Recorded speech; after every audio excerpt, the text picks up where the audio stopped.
आज भी समाज में बहुत ऐसे लोग हैं जो बेटियों को बोझ समझते हैं। बेटी का जन्म हुआ नहीं कि इस चिंता में खो जाते हैं कि उसकी कैसे परवरिश होगी, कैसे उसका लालन पालन होगा, कैसे उसकी शादी होगी। हर बाप की जिम्मेदारी होती है कि अपनी बेटी को अच्छे घर में अच्छे लड़के से शादी कराए। यही सपना प्रेम गुप्ता जी का भी था। रांची के प्रेम गुप्ता जी आज हमारे साथ हैं। बड़े लाड़ प्यार से इन्होंने अपनी बेटी की शादी एक सरकारी मुलाजिम से कराई थी जो बिजली विभाग में है, बतौर जूनियर इंजीनियर। और ऐसा वाकया हुआ कि इनको अपनी बेटी को ससुराल से लाना पड़ा। लाने की कहानी भी बहुत दिलचस्प है, इन्हीं की जुबानी सुनेंगे, क्योंकि इन्होंने समाज में एक मिसाल कायम की है।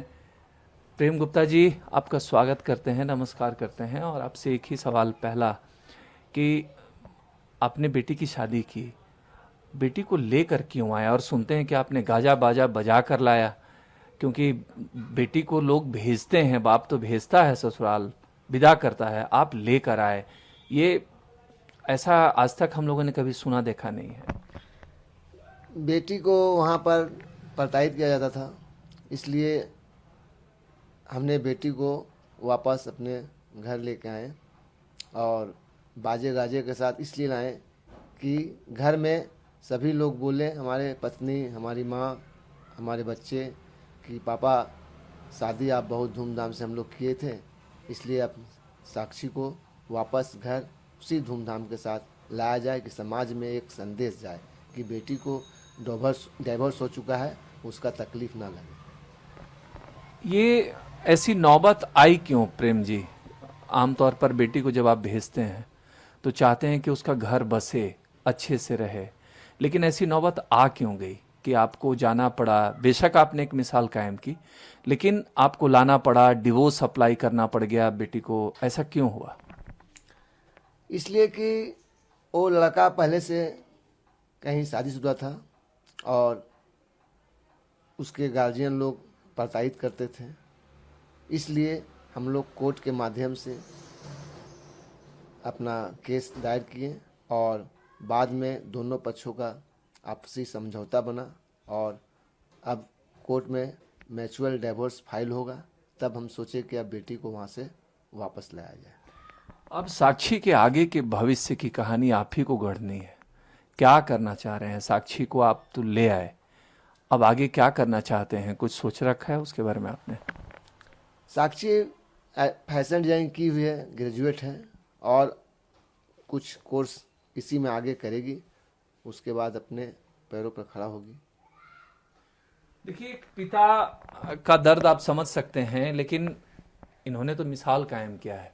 बेटी को लाना ये बहुत जिगरा वाली बात है। और हमारे साथ इस वक्त साक्षी भी हैं, जिनकी शादी पिछले साल अप्रैल में ही हुई थी और ये संबंध टूट गया। साक्षी, आप बड़ी अरमान लेकर गई होंगी, आपकी विदाई हुई होगी, ऐसी बात आ गई कि आप यहाँ आ गई। एक तो आपके पिताजी ने मिसाल कायम किया, आप इनके उस डिसीजन से कितनी खुश हैं और ऐसी नौबत क्यों आई? मैं बहुत खुश हूँ इनके डिसीज़न से, क्योंकि जब मेरी शादी हुई थी तो मेरे फैमिली बहुत खुश थे, क्योंकि हम लोग एक बिज़नेस क्लास से हैं और गवर्नमेंट जॉब से शादी हो रही थी और बहुत धूमधाम से शादी हुआ था मेरा। जैसे कि मेरे फादर ने काफ़ी सारे लोन्स वगैरह और अपने प्रॉपर्टी बेच के शादी की थी मेरी। तो था कि एक बेटी को जिस तरह से कंफर्ट लाइफ दिया है, पाला है, पोसा है, वहाँ पे वो रहे, तो वहाँ पे वैसा ज़िंदगी था नहीं मेरा। और जैसे मतलब मेरे पापा को जब कैंसर हो गया था तो मुझे मतलब वहाँ से बार बार भेज दिया जाता था मायके, और बहुत सारी चीज़ें ऐसे थी जो मतलब पब्लिकली नहीं होना था, लेकिन वो मुझे मजबूर करते थे, मुझे अपने फैमिली में बताना पड़ता था, लेकिन मैं नहीं बताती थी, इसलिए मुझे बार बार मायके भेज दिया जाता था।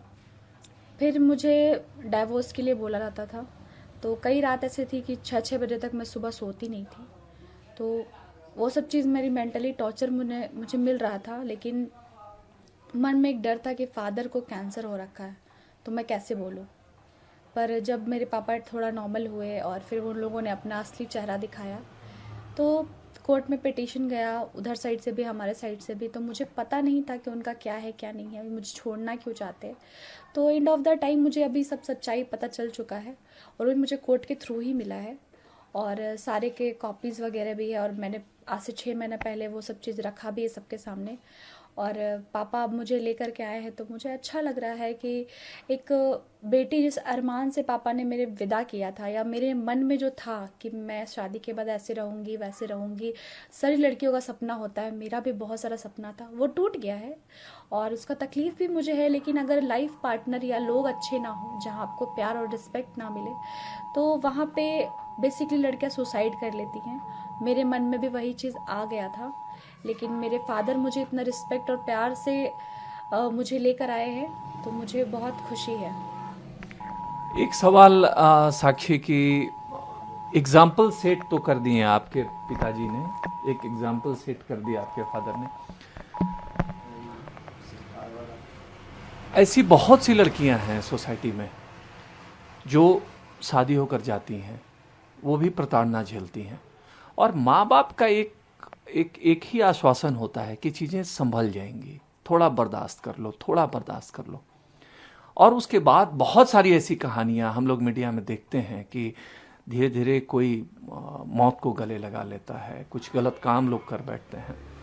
आप वैसी लड़कियां जो समाज में हैं और उस हालत में जो हैं, उनके लिए क्या कहना चाहेंगे?